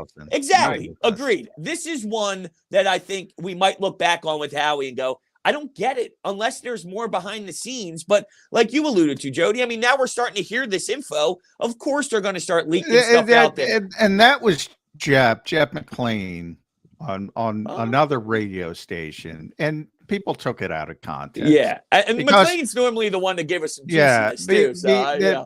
Because look, that it's true. The Eagles thought people were chasing sacks last year, but they thought everybody was chasing. But isn't sacks. that their job? Hassan Reddick's job is to go get sacks. What? And this happened long before Hassan left. The Eagles were very disappointed, I would say, about how their defensive front as a whole played down the stretch. Everybody was bad, but I said I think they were a little bit more disappointed with the defensive front simply because they're the ones with talent. The back seven, we all knew they don't have much there. So I think they were more disappointed with the guys up front who should be able to, give you some more. And that was Hassan Reddick and Jalen Carter and everybody else, and Josh Sweat, et cetera, et cetera, et cetera. So it was 100% true. And then the NFL as a whole, and Jim Schwartz used to talk about this all the time. I mean, pass rush is about discipline, and you got to keep your lanes, and you can't go freelancing and all that kind of crap. Stop paying guys on sacks then. I mean, they make millions of dollars and they negotiate contracts on how many a guys gets. So yeah, guys chase sacks. It's common sense. That's the way the league has set it up. You morons pay these guys to chase sacks, and then you complain about it. Yeah. Well, now you got the win rate, the quarterback rate. You're putting pressure on the quarterback. If they paid them on the win rates, yes, yeah, maybe that would help. Would would help discipline. Here's what bothers me too. And at the time, I remember saying if Nolan Smith is on the board with the first pick, this is before I knew that they could get Jalen Carter. I'm like, hey, he's coming out of Georgia, maybe a little undersized. So I get that. I wasn't even anti Nolan Smith at all at the time, if I'm being 1,000% transparent here. But to put that much stock into Nolan Smith next year, if you're trying to win, and that, of course, is the caveat here, I don't know. I just don't see him taking that level of a leap to be able to be a force, like a real legitimate force. If Reddick is there and it's Reddick, Huff, Sweat, BG, and Nolan Smith, I feel good. But the loss of Reddick in this whole thing, that's a lot of pressure for Nolan Smith to come in here and be excellent. I'm a little nervous. I'm especially in a position that they value. If this was about a linebacker, hey, they let TJ Edwards go. All right, I don't like it, but we get it. Or they let someone go out the door at a position that they don't really care about. Dude, this is what they're built on. They're built on the trenches. They're built on getting pressure. So for them to just sort of, why not let Josh Sweat go? Why not let Josh Sweat go and find a way to make it Reddick and Huff? My thing is, let it be Reddick and someone. One of those other two, whether it's Huff or Sweat, let them go do something else. But Reddick, I don't get it. I don't know what they saw here, but whatever. We'll wait and see what happened. Let's be honest. Josh Huff got paid $17 million, whereas they're holding the line with Reddick at 15 for one reason and one reason only. One number only, 4 years younger. That's it. Because you can't compare the two of them. Josh Reddick has had a career in the league. Hassan Reddick. Josh Huff has had one season. One. And he's going to make more money than Reddick? 4 years. That's and he it. played and what? We'll see if he's a better player next year. 42% of his snaps. Behind that logic, you have to believe Huff is going to be better than Hassan Reddick because Hassan's ready to drop off the table. He's 30 years old. You can't pay a 30-year-old $20 million per. We'll see if he drops off the table with the Jets. I'm suggesting he won't.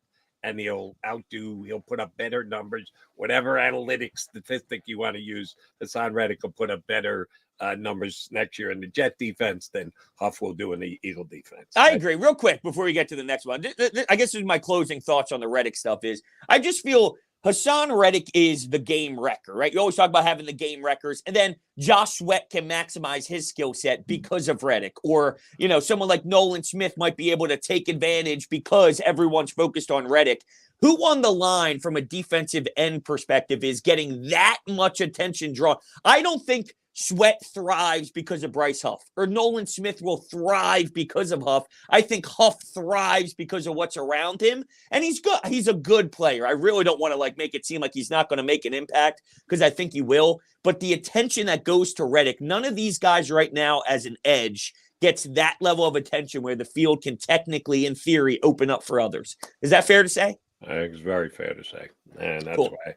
So Cody Rhodes now is the champion. Well, yeah, we'll do the segue. So Jordan Mailata's wife, Nikki, just posted something on Instagram.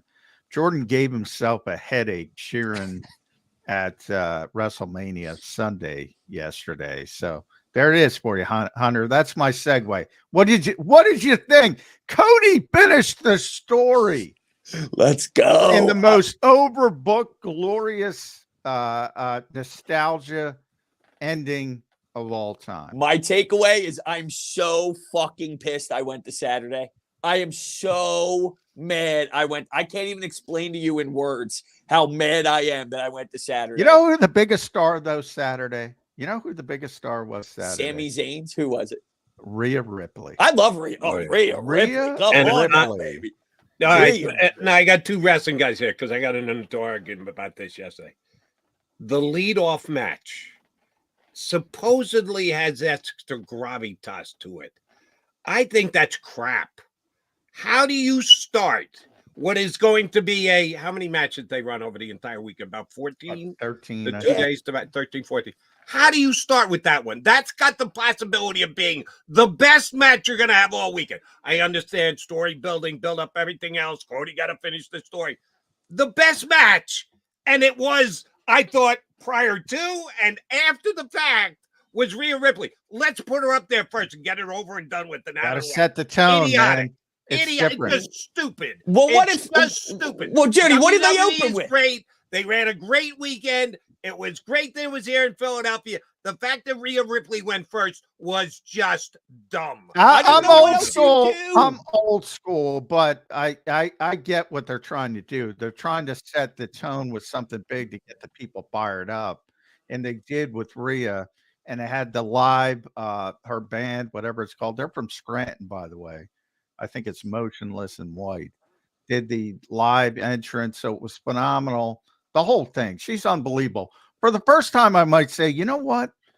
The biggest star, and that might be a woman at some point because she's that big of a star. And then they opened Sunday with Seth and Drew, same thing, because they want to come out hot and they get the people fired up. Now, on Saturday, the problem was you were there, Hunter.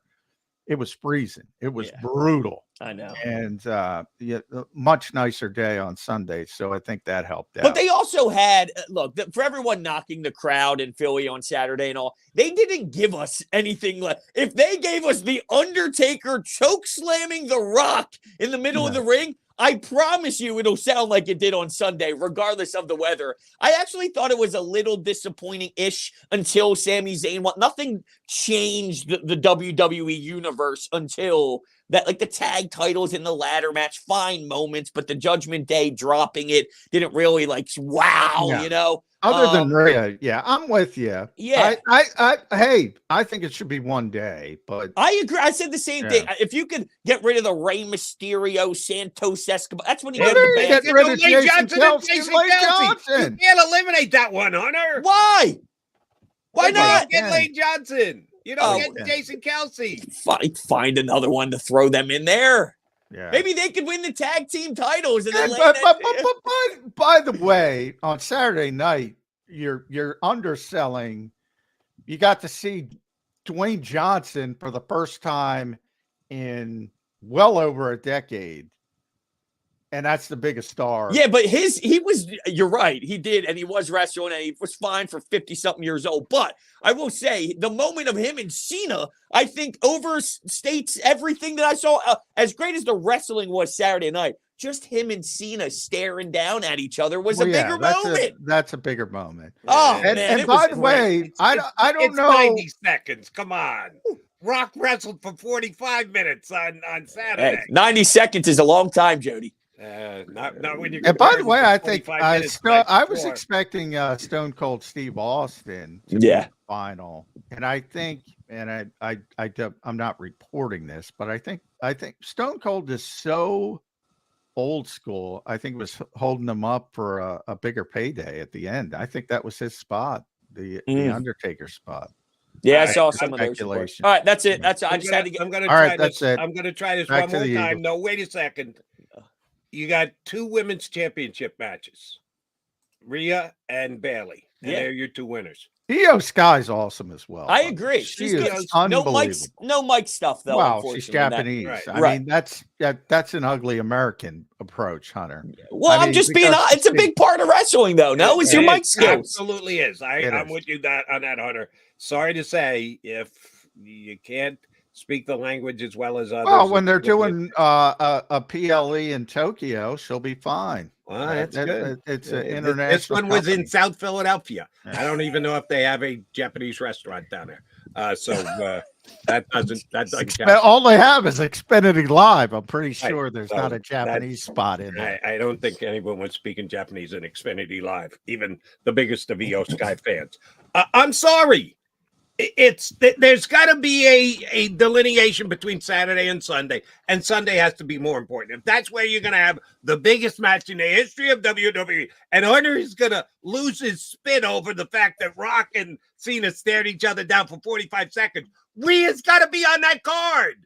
Rhea's got to be in the spot where Bailey fought Io Sky. Let Bailey open up the stupid weekend. Let her go first. Get her out of the way. You can't use your best wrestler, your biggest star first when you're going to run. Well, you're trying to weigh it a little bit. You know, Sunday's bigger because it gets the main event, but you're trying to give the Saturday people something, and that's why you give them the bigger women's match. You charge them less. You charge more for Sunday. You know, Sunday. Well, here's how you do it. You make it one day again, but you know it makes too much money. Both you guys are trying to cut it back to one. They're not happening. If anything, it's going to go reality of that has it's going 3 days. Yeah, 3 days. It's the NFL model. They know they can squeeze the juice out of the lemon. But anyway, it was great, and it's awesome that it was here. And the amount of people that I feel are going to jump into wrestling because of what happened yesterday it's By the getting hot way, in the I've streets. never seen, Hunter, so many champions in my life. Grown men walking around with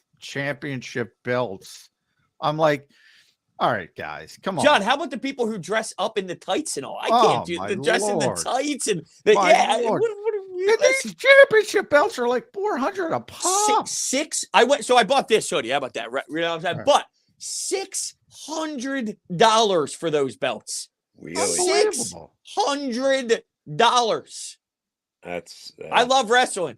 I don't know if I love it. I love wrestling too, and I'm not wearing a stick. Yeah, until you guys have me on next week, and I got one sitting over my shoulder. If you do, we will be impressed. All right, Hunter, we're down to about 18 days until the draft takes place, and we're all going to speculate, have fun on it, overanalyze over the next 2+ weeks. what position is going to be the Eagles' first round selection? It could be at 22. It could be at 19. It could be back at 26. You know, how he likes to shake and move. And we can't know that. That's as ridiculous as asking you what position they're going to take. What number draft is how the hell do we know? But we do it anyway. Move up, move down, stay right at 22. What position do you think it's going to be? Paint your dream draft scenario in the first round for the Eagles, Hunter. I'd say if you could trade up and go get a corner, I think maybe that would be my ideal. But do I think that's going to happen? Absolutely not. No, they're drafting a tackle, and then that's where we go. I mean, that's just what it is. I love it. Everybody's coming around. My logical view, just knowing how they operate, is there'll probably be some move. I don't know if it's up or down, but they're going to find a way to get an offensive lineman, and that's what they're due. What I want them to do, though, you know, I prefer maybe trying to get creative to get something super young, talented that you can. And this is the thing. They always find great corners, but maybe not in the draft. They'll go get their Darius Slay. They'll find a way to make it happen. But I think it's time to get a staple back there, a young player. I know Cooper DeJean is a name that popping, but do you move him to safety? Is he going to play corner? I don't know. But I would like to try and find something young, flashy that you can build around in your secondary. That's what I prefer, but that's probably lower on the list if I'm in Howie Roseman's room. Yeah. Do you think the re-signing of Maddox actually has an effect on that because they've got him in till he goes out with another injury, but on paper he's healthy today, so he's part of the mix and probably going to run with the ones at the first practice that John McMullen shows up at, which will not be here in actually short order. Do you think that can affect the difference between going O-line and cornerback because they got Maddox re-signed? In theory, I don't, only because it's a slot corner, right? So I don't think that they're going to say, hey, we got a slot corner, therefore we're not going to go draft. Slot corner allows them to move Rodgers back outside if he ever gets reinstated. That's true. I keep forgetting about Isaiah Rodgers because he wasn't there, and they're definitely big on him. So you're right. Maybe, and that's probably part of the philosophy on why they won't go that route, because they feel, hey, we already sort of solidified that in Isaiah Rodgers. So maybe it did. The Avonte Maddox stuff, I'm with you again, Jay. I feel nervous about the injury. I like the amount of money. I get that it's a calculated risk. My big thing is you better have a backup plan ready. I don't want to hear afterwards, hey, injuries really killed us. And once Avonte really killed you, I could have told you 7 months ago that this was going to happen. Right. So you got to have a good backup plan. But I'm okay with trying it and figuring you can give it a shot. It's comfortable. He's been here, blah, blah, blah. But you got to be ready for it.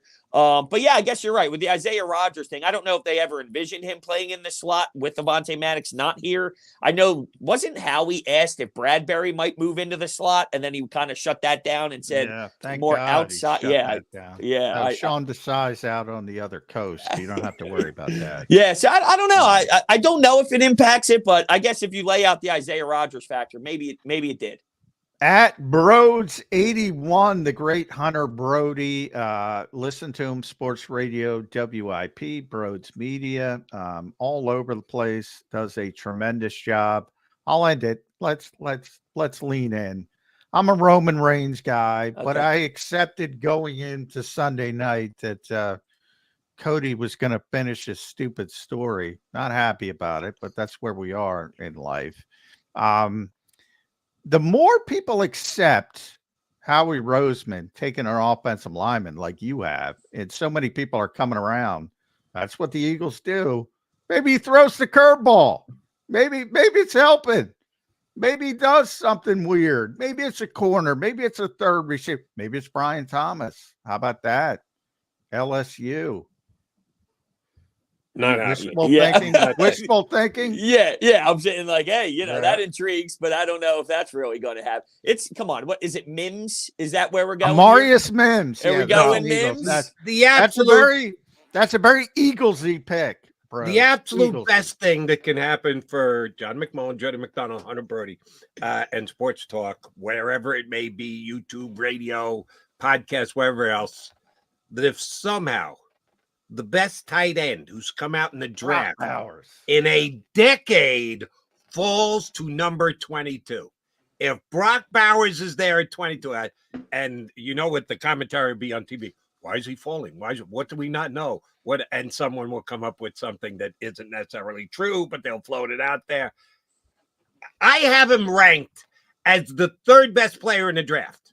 My overall ranking, just talent, positions be damned, no extra evaluation for quarterback. I think he's the third best player in the draft.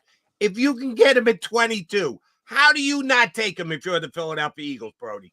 No, you would. No, I mean, look, if their draft board's set up and they have him as fourth or fifth best, and you're at 22, and you know the offensive lineman's 16 on their board and he's 5, they'll snag him. They're not afraid. Look, we did the Ertz Goddard thing. They're not afraid. We'll see a little 12 personnel. That's what we'd be breaking down. Yeah, 13 personnel, 11 personnel, 12 personnel. Let's get this thing rocking. Barkley needs more touches. Run the ball. The whole thing's going to be great. That's what we talk. But then there would be the people going, you saw last year's defense. Bradbury's back. He wasn't moved. How do you go tight end? You're taking a positional player who you've got a Pro Bowl level player already at. After that year's defensive collapse. Oh, it'll be great for all. But that means second round or whatever is lineman. So that means tight end lineman. Then you're not getting your first defensive player until a minimum the third round. How juicy.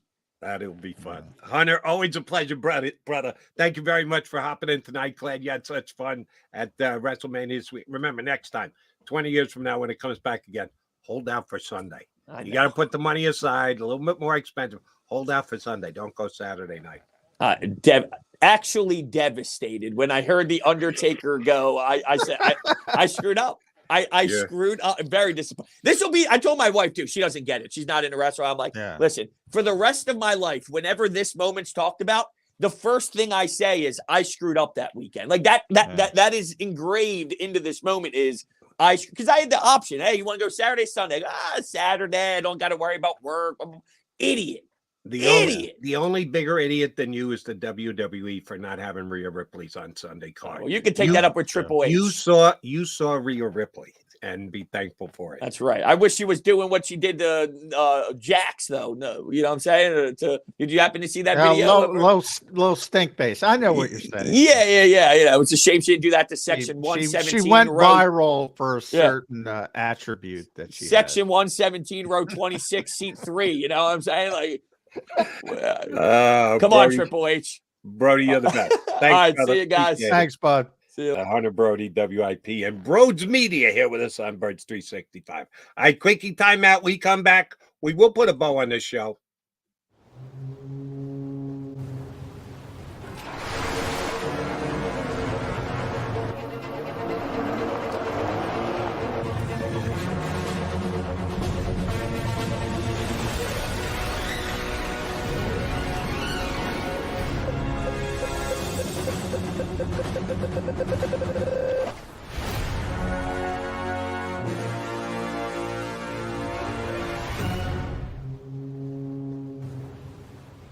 Imagine for a moment that you went to work today and when you came home, you were catastrophically injured. Your life and your family's life. That's what happened to union construction worker Mike Little. I was scared of what the end was going to be, but to be 100% honest with you, I knew I was going to be all right just by talking with Brian. In my heart, I just knew everything was going to be all right. Call the firm and find out why they say, "We got this." Call 215-458-2222.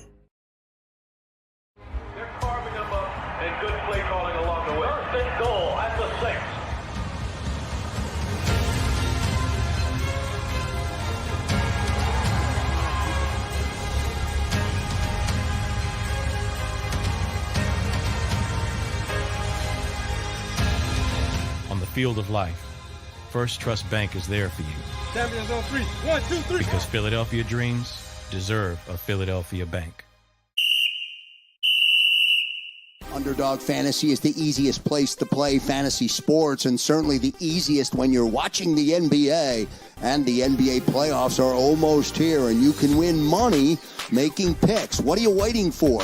Sign up on UnderdogFantasy.com and use the promo code WIN. An Underdog will double your first deposit up to $100. That's UnderdogFantasy.com. Use the promo code WIN. Get ready for the NBA and get ready for the NBA playoffs. Go to UnderdogFantasy.com. Use the promo code WIN.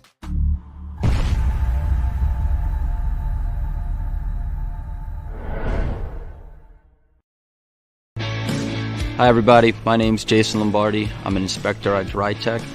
At DryTech we offer 3 major services, the first one being basement waterproofing. The second service we offer is foundation and structural repairs. And then the third service that we offer is mold remediation. If you feel you are having a waterproofing issue, give DryTech a call or check us out online.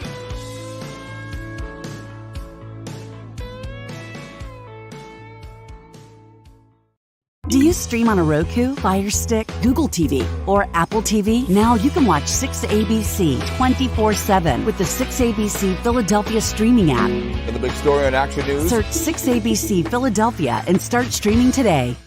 EAGLES. Eagles. Mac guys, last segment. We're getting out of Dodge. We'll be back tomorrow. Getting that much closer to the NFL draft. So this is a quasi-draft question for you. It's more of a tease. We'll expand on it tomorrow. So we only got a minute or two left here. So shortened version answer to this question, John. Let's say Jerry Jones calls Howie Roseman, which I don't know, would Jerry as the general manager call Howie, or would he call Jeffrey if he wanted to propose a potential transaction between the two? I would think Howie, probably Steven though, more than right. All right, you want to make it Steven with Jerry whispering in his ear, whoever it is, one of the two Jones guys, and they call him and they ask him, "Listen, would you guys have any interest in Micah Parsons? We'll take a second-round pick that can elevate to a first-round pick in the 2025 draft. It doesn't have to be this year. It'd be 2025. The same kind of trade, only a little bit better because it's a little bit younger than the Hassan Reddick trade, with tongue firmly implanted in cheek. Because the word out of Dallas is that the superstar player is starting to annoy people, that he's getting a little frisky, and that he's not making friends around the building and in the locker room, and the Cowboys are going to have a tough time re-signing him. If you're Howie Roseman, you can get Micah Parsons for a 2, which could turn into a 1. Would you do so? Yeah, I would do that. You would, but then you don't get to play Nolan Smith, John. They had to clear out Hassan Reddick because they need to get Nolan Smith reps. With all due respect to Hassan Reddick, who I love, Micah Parsons is, I believe, 24 years old still. He's already been a 3-time All-Pro in 3 NFL seasons. He is arguably the best defensive player in football. I do think Myles Garrett was. I think they got it right this year, but he's always in the conversation. Yep. Yeah, Mike is different. Yeah, obviously the Cowboys would never trade him, even if they were fed up with him for what they would never trade him to the Eagles. But would I get him if I'm the Eagles? Yeah, I mean, the guy's different. He's different than anybody. That Nolan Smith, he'd never see the field if you went out and got. That's I always give him my Adrian Peterson story with Chester Taylor. Micah Parsons is an FU player. Nolan Smith, fuck Nolan Smith. Not so much. On that we can agree. All right, J-Mac, good show today, brother. We will do it again tomorrow. I'm back in. You back in? Yeah, let's do it. And get some sleep after spending the entire weekend in South Philly. J-Mac will be up, bright-eyed and bushy-tailed tomorrow. I got one more. Monday Night Raw tonight. It's opening day. Again? One more. Well, we'll see. We'll see if I make it. Pal. We'll see if I make it. I can't guarantee it. He can't guarantee, so you're going to have to tune in and 2 and 2 to find out if J-Mac's here. You've been listening to Birds 365, the destination for the passionate Eagles football fan who bleeds green. If it's Eagles football, we're talking about it. Debate, inside the locker room, and guests that are some of the greatest football minds from around the region. We hope you enjoyed the show. We know we had a blast. Make sure to like, comment, and subscribe, and we'll be back soon. But in the meantime, hook up with us on social media at JAKIB Sports. See you next time on Birds 365.